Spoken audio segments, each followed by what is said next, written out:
You know, it occurred to me, despite the fact that this channel is called JustVRGaming, we rarely talk about games in the podcast. I mean, we still talk about stuff that affects gaming in VR, but you know, it would be nice to add some games and stuff in the podcast itself. So let's talk about some games that you may have missed and that you should be looking forward to, that I've noticed or that I'm paying attention to at least. And obviously share any games that we should be looking out for, that we should be checking out, that have released or are upcoming that you're looking forward to, or that we should be looking forward to, so that we can look forward to them or enjoy them right now if they're available. 3 such releases that have come out that I've obviously, as you see here, purchased. Infinite Inside, the X8 VR, a hit on the flat screen world, and we were able to mod it so that it could play in VR, but obviously this is native support. And then Death Game Hotel, interesting thing about this one is it's made by the developer known as Swari, who created such gems as Deadly Premonition. At least one that I enjoyed. It's one of those games that stick with you, but it's a little bit janky to say the least. Some very interesting, unique Twin Peaks style gameplay ideas, but man, so it would definitely be interesting if nothing else is Death Game Hotel. So let's go with the other. We also had Riven recently. Those games, Myst and Riven, like man, how do you beat those games without looking up guys? Is it any easier in VR? If any of you have played Riven or Myst in VR, let me know. And there's Miracle Pool here, which is interesting. This one does a mixed reality. Let's take a look here and there. I know a lot of you into Taskmaster as well. These are the kind of recent ones that's catching my attention. Silent Slayer as well could be interesting. I have to say that Quest is doing a real good job of the releases. So Miracle Pool is very interesting because what you have here, and I have to remember to speak it as well as just assuming you guys can see. I'm probably going to grab this one as well. It's got very good ratings. What it is you can obviously play pool. The physics are meant to be really good. You can play it in like your living room or something if you've got the type of loft space that they're showing here. But it's pretty sick. I'll just mute because I don't want to get copyright bang. You can see it, this person's in their loft. They're just playing and mixed reality. I'm going to be showcasing more mixed reality games and stuff on the channel as well. Outside of Assassin's Creed Nexus VR, which has moments of a mixed reality. You can see here, it looks very cool, and you might look like a prat while doing it, but looks very extensive. It's basically having a pool table without needing the actual cost or space. Got all the tables and that kind of stuff. Avatars as well with no legs, which is always scary, but looks very, very cool. So that's one I've got in my wish list. By the time I finish, I might have purchased this already. Don't know if I've got enough space there. They say you can do mini tables if you've got a smaller space. So if I do any of these games, any games that we do here, I always do a gameplay refund review where I play the first early parts of the game, usually up to about an hour to 2 hours, and I give you my thoughts, first impressions on whether I would refund it or not, because that's what you can do with the MetaQuest stuff at the least, is refund if you're not happy with it within the first 2 hours, much like Steam. Don't believe you can do that on Sony's stuff, such as PlayStation VR 2. But even in that scenario, I pretend that we can do it, and I do the same thing. So you'll see that on the channel as well if you're looking for it. So do subscribe, follow if you're on the Facebooks or anywhere else, like if you want and like that kind of thing, because that's what we do here. It's one of the buckets of content for you. So that's Miracle Pool. It looks dope. I guess it's a play on mixed reality pool, like Miracle, maybe. Don't know. Put your comments why you think it's called that, but it looks pretty sweet. And the mixed reality part of the quest has just been getting better and better and better with upgrades. Clearer, less wobbling on the sides and all that. So I've got some artifact and speckles, but I don't know if that was because of the new 6 and 7 update or just needed a restart afterwards or something. And obviously we have Riven. You've never riven until you've riven. So I was trying to stop the television cutting that into sleek mode to mess up my lighting beside here. So looking at Riven now, real quickly. Another interesting one. Because technically you'd think that these are easier to play in VR and 3D. I think Myst was static pictures at first and it went 3D right at some point. And obviously now VR. If I'm not mistaken, these are Unity or Unreal Engine as well in it. So it makes it a little bit easier to go from your 3D assets and then go to a VR. Going technical into things that you guys obviously care about, the technicals. What's that materia there? This is a sequel as well, right? So we'd want to play Myst VR first, wouldn't we? But like, man, I think I did see someone recently beat Myst. Is he beating it yet? He's working on it without hints and he's managed to, but it just takes forever. So you may need to guide with it. I don't know. But that's when it came out recently as well. It's a month ago now? Or was it under a month ago? I is not sure. 25th of June, yeah. It's just under a month ago. So that's one to watch out for. Dead Second looks interesting. It's been on Steam VR for a while though. But it's an interesting mention. And it's very loud. It's ragdoll physics missions where you just pop people. Didn't get nearly enough reviews on Steam which tells me there's not a lot of people that recognized it. Quite a few reviews on the Quest though, so that's a kind of an indicator for anyone else to do developing and stuff for stuff, which I may be looking. I'm going back into some development stuff, so we may be doing some VR game stuff, but that's exclusive for the podcast listeners right now, I guess. It looks very cool. It just, I guess what's lacking in it is a coherent story that we're kind of looking for in our AAA experiences, I suppose. It's more like a AA experience right there.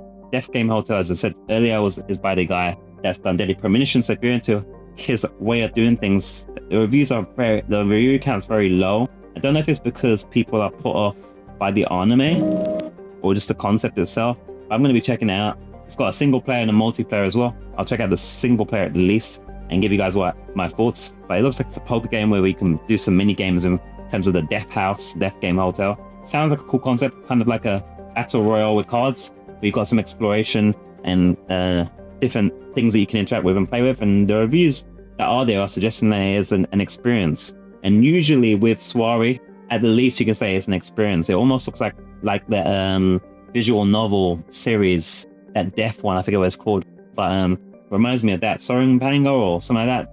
Durham Pango or something like that. Reminds me of that, but in VR, but almost with a touch of Persona. So it could be cool. So we'll check that out. Should be on the... Oh, that was loud. Should be on the channel soon enough. So please look forward to that. So gratefully, my OBS recording software crashed and lost about 20 minutes of the best recording you're ever having in life. So I don't know what part I've got to repeat or not. But anyway, it's Mud Runner VR as well. We would have finished talking about Death Game Hotel. I was saying how also it's got a lower amount of reviews compared to everywhere else. So it might need some more attention than 16 versus the other ones that you'll see, which we're about to go into, is Exit 8 VR, which has 61 ratings. And then these are all released around the same time. Infinite Assassin's 172. So probably needs more attention in Death Game Hotel if it's good. Yeah, there's Silent Slayer as well, which looks interesting. But it looks like you're just kind of doing these puzzles to kind of break open... West Loud. To break open these coffins. I wasn't 100% sold, but I did put it in the wishlist nonetheless. If you guys have played this one, let me know if it's good or not. But it's just, I don't know. Wasn't fully sold on that one. I was also speaking about Black Forge. I wasn't sure about as well visually. Didn't appeal to me, but it might be cool. People, ratings near the 3 though, so that's a little bit like, I kind of take ratings on MetaQuest store like Amazon.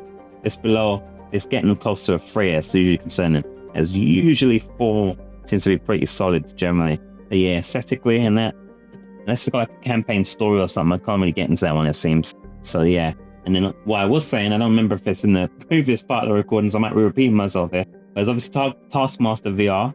Now if you're into that, I've never watched Taskmaster, but it's close to the 3 rating again, so I don't know if that means it's good, bad, or what, but that's been released. So something for you to look at.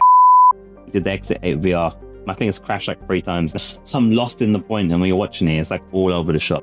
I did the Exit 8 VR already, yeah. So now we're going into Infinite Inside, which is a puzzle game that's got very high ratings, as you can see. It's not too hard, apparently. I'm looking at some of the reviews and stuff, rave review, but not too long either. So I think it's like 3 hours, maybe 5 hours. And it retails at about £13, $15, $13, something like that. And it has mixed reality, so make sure your living rooms, bedrooms, whatever you is in good order, and you haven't got nothing weird going on in there that anyone can see. And it looks pretty sweet. I'm recording this part for like the 5th time. I'm just like dried out now. And they're completely gone. It was perfect. When you're doing your best commentary ever and then you find it wasn't recording for the last 10 minutes. Yeah, that's where I am right now. So yeah, that's one to look out for. I'm gonna purchase, and that's one you'll be seeing a game for. And I think I mentioned somewhere along the recording this when it crashed that at the moment obviously I have to buy these games. But if we as we continue to grow the channel successfully, thanks to you guys. So thank you for your subscriptions, your follows, if you're on like Facebook or wherever else, and your likes and your comments. Watch time good, and we should be able to start to get more games as a cost of business, which will allow me to cover more stuff for you guys and guide you on the secrets of the gems and the not so gemmy games. What am I even saying? I don't know if it cut out or not when I was saying about how you can get a lot of this stuff for a discounted price if you just Google the game name you're looking for with a 25% code or coupon code, which will lead you typically to Facebook, ironically, which is owned by Meta, obviously. And you can get a lot of this stuff for like discount, all legit, pretty much. So you just using people's code. And I think I got Infinite Insight on discount. Not sure if I got XA on discount as well, maybe 25%. Def Game Holder, couldn't find it. As again, because it's quite, not as well known or promoted. Mud Runner VR might be one to check out as well, even though it's later. It's pretty popular on the PC. So, on the PC, as a standard black game in VR, if it's been in VR on PC, I can't remember. But it looks pretty immersive, pretty sweet. So that's an option. And I think I mentioned before, it was kind of multiple times as well, crashing multiple times, is that some of them, I get the exclusive games on the Quest. And the ones that aren't exclusive, I get for the PC because I'm not as focused on being untethered. I'm more on the fidelity and the immersion side of it. So yeah. And then, before it crashed, I was like, so now that that's done, should I go on to the next game that I want to look at? Or should I talk about the other thing I want to talk about? But no, we're going to go to the next game. And I said about how my throat's getting really dry, and that's when I discovered the terrifying reality that the thing crashed, which isn't a typical common thing. I do wish OBS Studio was a little bit more stable though. It's too crashy, especially with plugins. And she's using 0 plugins. It's very crashy. Anyway, new Metro Awakening screenshots promise an eerily beautiful VR game. Now this is one that I might opt for the PlayStation VR 2 version. Maybe. Depends if it uses any of the exclusive features as well of the device. Anyway, Vertical Games has released new images from Metro Awakening, the 4th and VR exclusive installment in Metro series, due out later this year. Now I got the sense of this, there's a video as well. The sense I'm getting from this is it feels like Metro 1, Metro 2033, and so forth. Doesn't feel like Exodus because it seems like it's all contained within the underground parts of the series. That might be better, but let's continue reading. 3 new atmospheric screenshots showing scenes from the VR game have been released on the PlayStation blog. Creative director Martin Dironde and game director Sama Lawi also revealed new gameplay details. Sorry if I butchered your names there, guys. The 4th Metro game was created in cooperation with the author of the book series, Dmitry Glazovsky. See, I'm just so good with names. We were expecting him to come in and come up with another story for the game that was in line with other Metro games, but instead, he came up with a very, very personal, emotional story for a new character.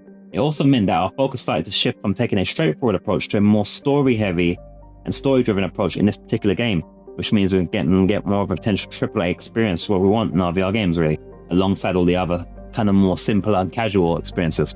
The team played Metro games and asked themselves what strengths would translate well to VR. These include stealth and combat.